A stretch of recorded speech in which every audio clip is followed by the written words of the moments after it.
How do you find an advisor that actually understands that? Because I feel like maybe in '04 it was different. You know, in 2021, advisors, mentors, whatever, like everyone is that. You know, I just saw a message saying, "Oh, there's this new advisor." And it's clearly like just someone trying to like market themselves as a mentor advisor. Like, Yeah. how have you then and maybe now understood what is credible in an advisor, or what do you look for, seek after? Sure. So it's a really great question because I've sort of had done this with my advisors.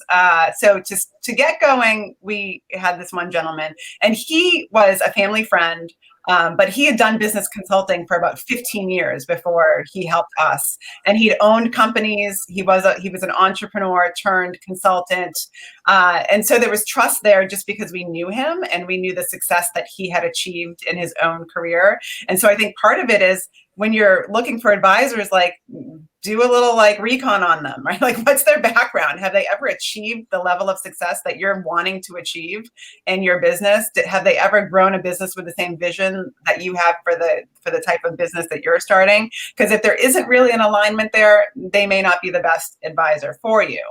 Now, the biggest mistake I ever made in business was that when I went to expand in 2014, I did not seek out an advisor. I did not create an advisory board, and I absolutely should have done that. And I believe firmly that if I had done that, I probably wouldn't even be sitting here today talking to you about EWedded, because I would have never bought my competition. What was your reason for not seeking advice? Yeah.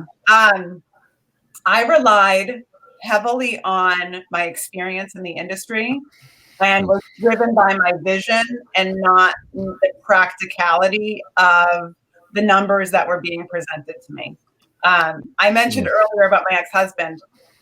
He made out well. So in 2014, when I was offered the opportunity to buy everyone under the sun, he said, if you want to do this, I'm out. You can buy me out when you raise money. And I think that you shouldn't do it. You're buying a sinking ship. And I didn't listen to him. And I don't know if it was because it was like ex-wife or I wanted to prove him wrong. And I was always, that's probably why our marriage didn't work, is because I was always trying to prove him wrong. But he was absolutely right. And I shouldn't have taken that step.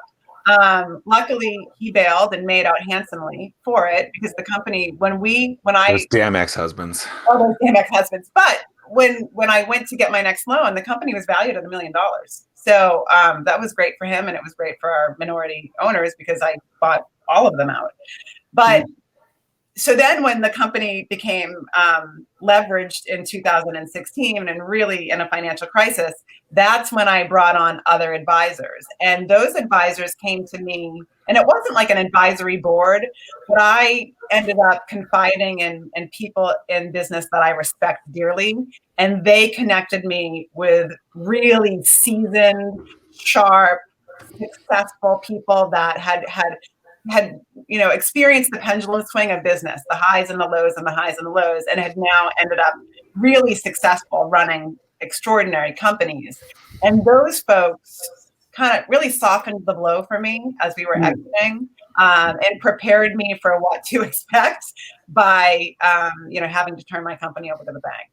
So It's interesting. So I think it's a fine line of like trusting your gut and asking an advisor, because it like you said, we have been in similar paths. Like literally, as you're saying that, I'm sitting there going, yeah, I can think of the two biggest mistakes of my business career are when I didn't seek out advice and I just made an abrupt decision, right? And it cost me many six figures going through those mistakes. Yeah. And it's interesting because I just sit there and I'm like, so like I was literally advising a client recently, and they told me a scenario, and I said, look, my advice is this: just sit back and really think about it. Yeah.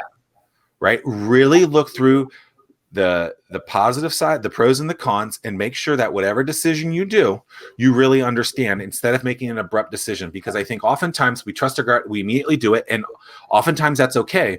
But sometimes there are very serious matters that we don't gauge correctly, and we just make a quick decision. Yeah. Well, and again, I think growth was definitely something that I wanted. I had a big vision for the company.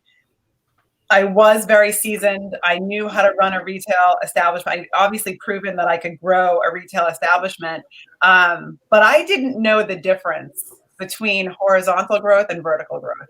I really Well, it could have gone the other way too, right? It could have gone in a super positive way and just been like, screw it, we're having a completely different story. Yeah, absolutely. True. But my growth, I made decisions that became even more capital intensive, even more operationally intensive. I was stretched thin. The commands of the businesses were huge. So more staffs, more overhead everywhere, more rents, more inventory. And there were other ways that I could have grown that would have offset, right? I would have had more revenue and less expenditures, and I didn't. The decisions I made were completely lopsided. And so that was a lesson learned. And I think about that now when I'm thinking about growth. Is what are the demands on me as the leader in the company? What are the demands on the checkbook versus how much revenue we think we can bring in based on this growth decision? And so I had to learn it the hard way, but like I say to people, I got a real life every day. So. Kelly Clarkson said it best: what doesn't kill you makes you stronger. I've been directly involved within our entrepreneurial community for years. And the most common question I get is, Tim, I want to get involved, but I don't know what events I should attend. Well, Startwheel eliminates that pain point because we consolidate all the events you should attend into a single calendar. Now you'll be in the know and see where to spend your time. Gone is the need to search multiple websites and calendars. Just head to startwheel.org and see for yourself. That's startwheel.org.